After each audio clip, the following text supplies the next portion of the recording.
आज हम quantum physics पढ़ने वाले हैं। क्वांटम फिजिक्स के अंदर हम आज श्रोडिंजर इक्वेशंस पढ़ेंगे। श्रोडिंजर इक्वेशन टाइम डिपेंडेंट और टाइम इंडिपेंडेंट दोनों टाइप की इक्वेशंस होती है।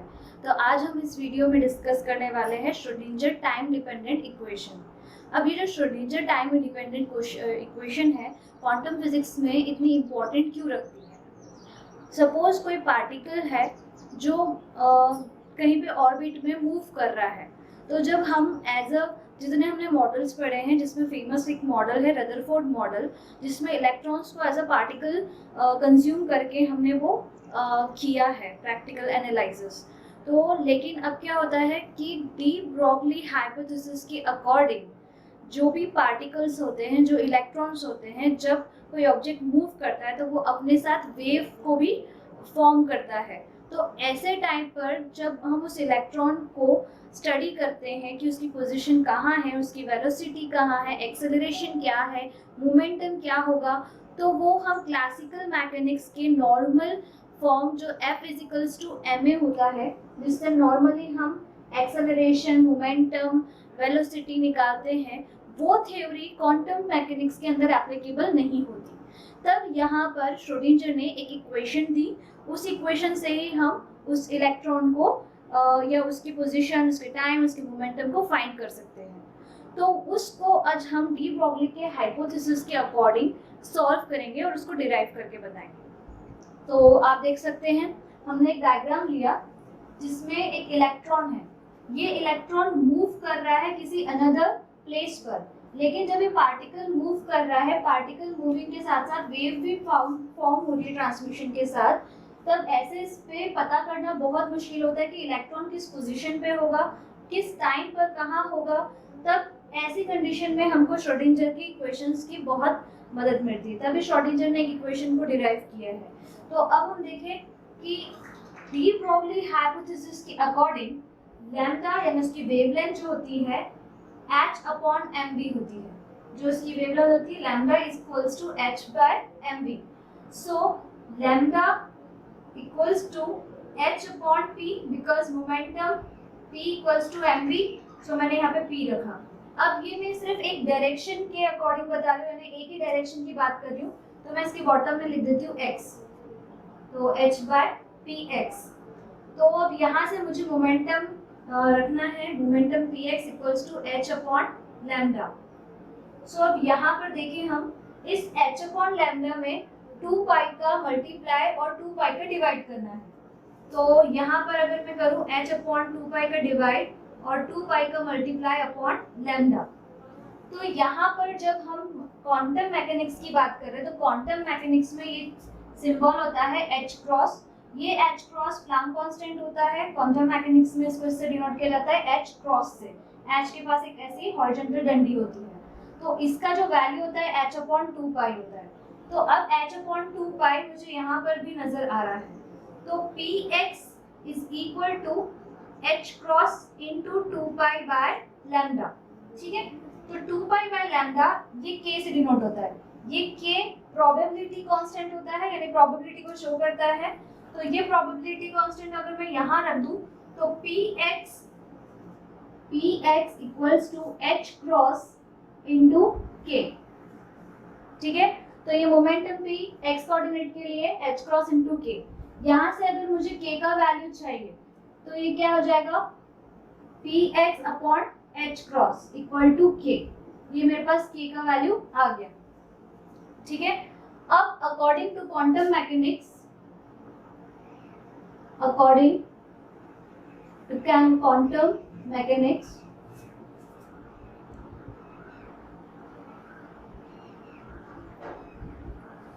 क्वांटम मैकेनिक्स के अकॉर्डिंग जितने जो पार्टिकल्स होते हैं वो बंडल के रूप में बाहर जाते हैं, यानी जो उनकी फोटॉन एनर्जी होती है। फोटॉन एनर्जी क्या होती है, E = hν। ये हमारी फोटॉन एनर्जी होती है। अब जो फोटॉन एनर्जी E है, अगर E = h/2π, यहाँ पर भी मैं 2π का मल्टीप्लाई एंड डिवाइड कर रही हूँ, मल्टीप्लाई एंड डिवाइड। तो यहाँ पर 2π × μ। तो आपको पता है h/2π क्या होता है, h× So E equals to h cross into 2 pi mu, it's a omega यानी एंगुलर फ्रीक्वेंसी. सो मैंने यहाँ रखा ओमेगा. ठीक है, तो यहाँ से मुझे ओमेगा का वैल्यू चाहिए, तो ये ओमेगा इक्वल्स टू क्या हो जाएगा, E अपॉन h क्रॉस. अब आप ये सोच रहे हैं कि हमने इस इक्वेशन के अंदर k का वैल्यू और ओमेगा का वैल्यू क्यों निकाला है. तो अब हम देखें यहाँ पे, जब ये पार्टिकल वेव्स की फॉर्म में बाहर जा रहा है तो कहीं ना कहीं मुझे वेव फंक्शन की भी जरूरत होती है.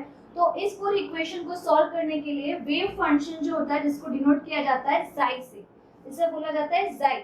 और ये जाई कोऑर्डिनेट्स होते हैं इसके भी, x और t के कोऑर्डिनेट्स होते हैं. यहाँ पे मैंने लिया x डायरेक्शन और टाइम t, तो जाई x और t ये मेरा वेव फंक्शन है.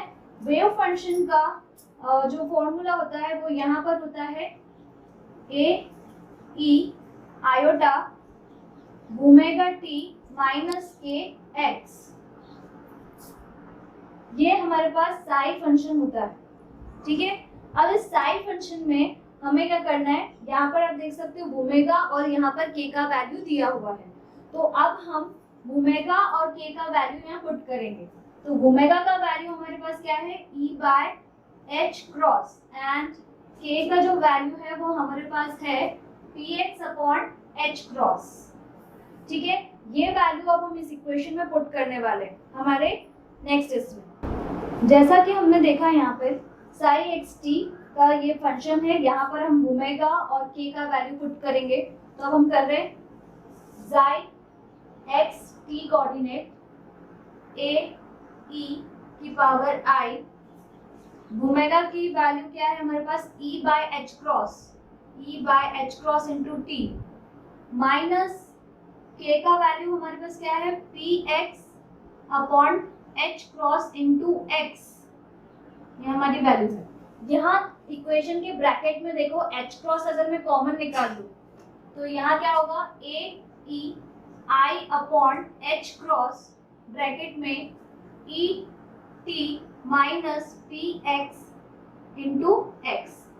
ठीक है, ये px तो बॉटम में x है, इंटू x. तो ये जाई x t का वैल्यू आ गया. और यहाँ पर जो आयोटा हमने लगाया था, आयोटा यहाँ पे माइनस कर देगा. ठीक है, अब यहाँ पर इस माइनस को हटाने के लिए हम इसके टर्म्स को पलट देते हैं. तो जाई x T A E I upon H cross E T sorry P x into x minus E T. ये हमारे पास इतनी टर्म आ गई. ठीक है, अब यहाँ पर एक टोटल एनर्जी का कंसेप्ट आता है. Total energy is equal to kinetic energy plus potential energy. मतलब E is equal to kinetic energy, यहाँ पर हम क्या बोलते हैं, काइनेटिक एनर्जी को मैं यहाँ पे सॉल्व करके बता दूं, हाफ mv स्क्वायर. अगर मैं m का मल्टीप्लाई और m का डिवाइड करें तो 2m m square v square, half 2m mv जो होता है वो मोमेंटम होता है. तो ये स्क्वायर है तो अपन यहाँ p स्क्वायर लिख सकते हैं. तो यहाँ पर क्या हो जाएगा, p स्क्वायर अपॉन 2m. तो हम काइनेटिक एनर्जी पर डायरेक्ट लिख दे p square upon 2m plus potential energy मतलब v. पूरे साइड में, इस पूरे इक्वेशन में अगर मैं साई से मल्टीप्लाई करूं, किससे मल्टीप्लाई करना है, साई का मल्टीप्लाई करना है. तो यहाँ पर e Sai p square upon 2m Sai plus v Sai. ठीक है, साई का मल्टीप्लाई हो गया. ये हमारे पास एक इक्वेशन आ गई. इक्वेशन बी हमें मिल गई है और ये हमारा इक्वेशन ए. ये हमारा एक टोटल एनर्जी का इक्वेशन आ गया. और जो हमने सॉल्व किया ये वाली इक्वेशन ए है. ए वाली इक्वेशन को अब हम डिफरेंशिएट करेंगे. Differentiate with respect to time t. इस इक्वेशन को मुझे टाइम t में डिफरेंशिएट करना है और अब हम इसी वाली इक्वेशन को डिफरेंशिएट करते हैं। तो ये जो साई दिख रहा है यहाँ पे, इस साई को डिफरेंशिएट करें D psi by D T. अब यहाँ पर अगर हम डिफरेंशिएट करें, आपको बताते हैं जब एक्सपोनेंशियल पार्ट होता है, जैसे सपोज ये एक्सपोनेंशियल पार्ट है तो इसका कैसा होगा a e to the power ax, इस तरह का एक्सपोनेंशियल पार्ट का। तो यही सेम चीज यहाँ पर भी एप्लीकेबल होगी। तो अब हम देखें a e i upon h cross, इसको हम ऐसे लिख देते हैं a e i h cross p x minus e t, और वो जो आगे आने वाली टर्म थी i upon h cross minus e, minus e।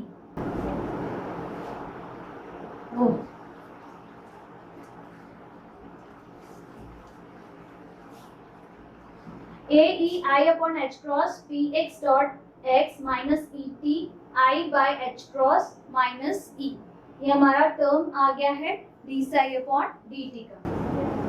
ये हमारी टर्म है डिफरेंशिएट करके। अब इस डिफरेंशिएट करने वाले पार्ट में ये पूरा पार्ट साई से डिनोट किया गया है, तो साई का value same as it is इतना है। तो d psi upon dt equal to psi i by h cross minus e।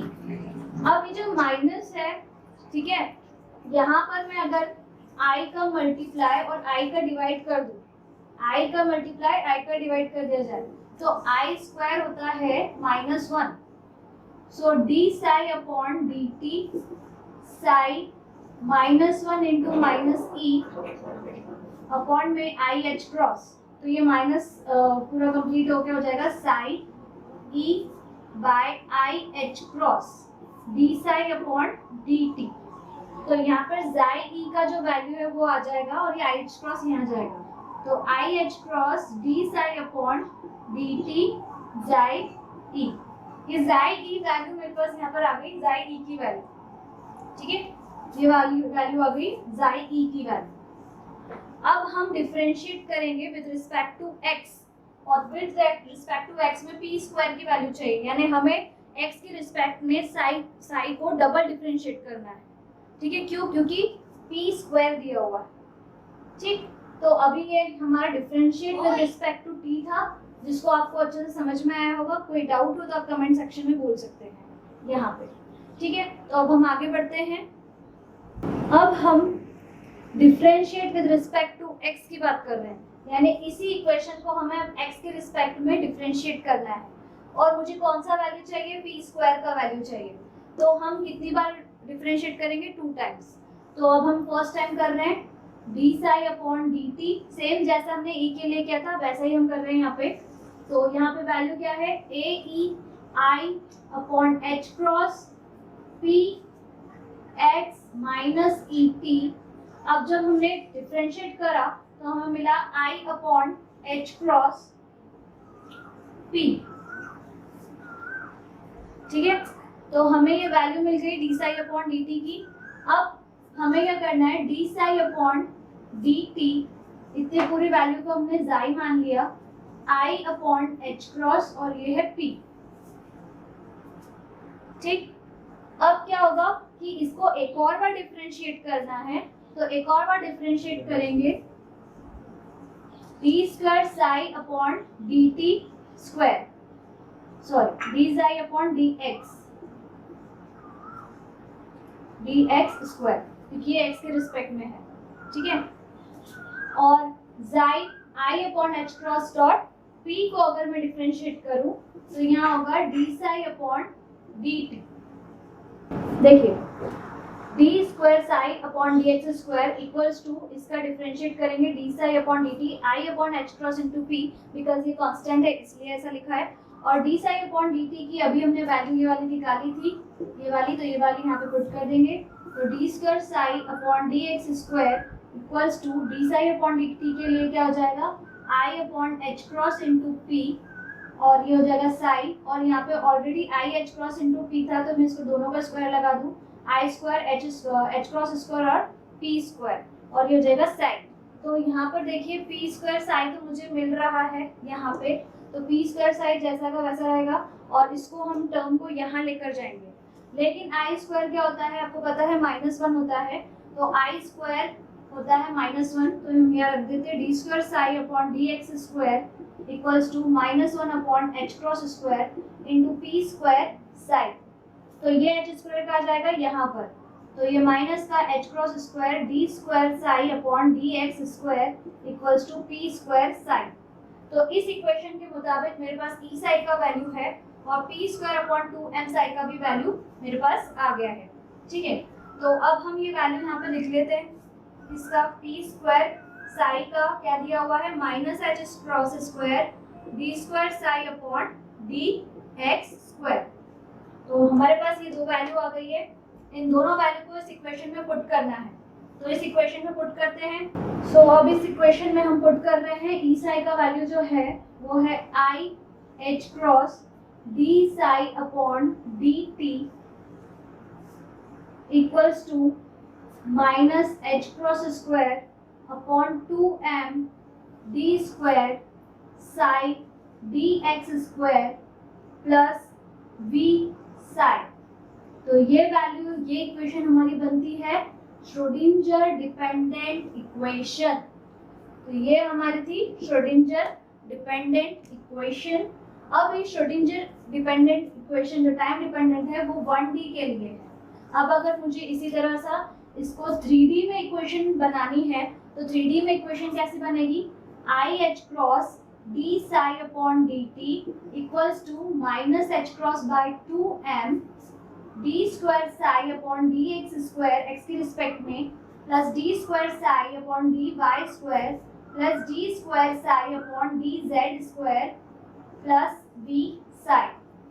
और एमएससी फिजिक्स में, क्वांटम फिजिक्स में बताया गया है कि d square psi upon D x square D square psi upon d y square plus d square psi upon d z square ये del operator होता है। तो इसके जगह हम डेल ऑपरेटर पुट कर देते हैं। तो i H cross D psi upon D T equals to minus H cross by 2m del operator और साई प्लस वी साई। तो ये हमारी इक्वेशन होती है 3D के लिए। तो ये थी हमारी श्रोडिंजर इक्वेशन 1D और 3D के लिए। और आपको बता दें एक और आपके कंसेप्ट के लिए कि ये जो पार्ट होता है ना, ये वाला, ये पार्ट होता है आइगन वैल्यूज के लिए। ये पार्ट जो होता है जो डी बाई डी टी से कनेक्ट होता है, ये वाला पार्ट पूरा, इसको बोलते हैं ई। यहाँ ई शो करता है एनर्जी नहीं, eigen value, eigen value show करता है। इसका मतलब इसे हम कैसे लिखते हैं, ई साई यहाँ पर इक्वल्स टू। और आपको बता दे यहाँ पर साई ऑपरेटर को अगर मैं कॉमन निकालूं तो ये बचता है एच क्रॉस 2m माइनस का डेल प्लस वी, और कॉमन जो निकला हमारा साई। ये जो ऑपरेटर बनेगा ये हैमिल्टोनियन ऑपरेटर बनता है एच और ये होता है साई। तो ये था आइगन वैल्यू, ये है Hamiltonian operator, Hamiltonian operator eigen value. Thank you for watching this video. Please subscribe to my channel.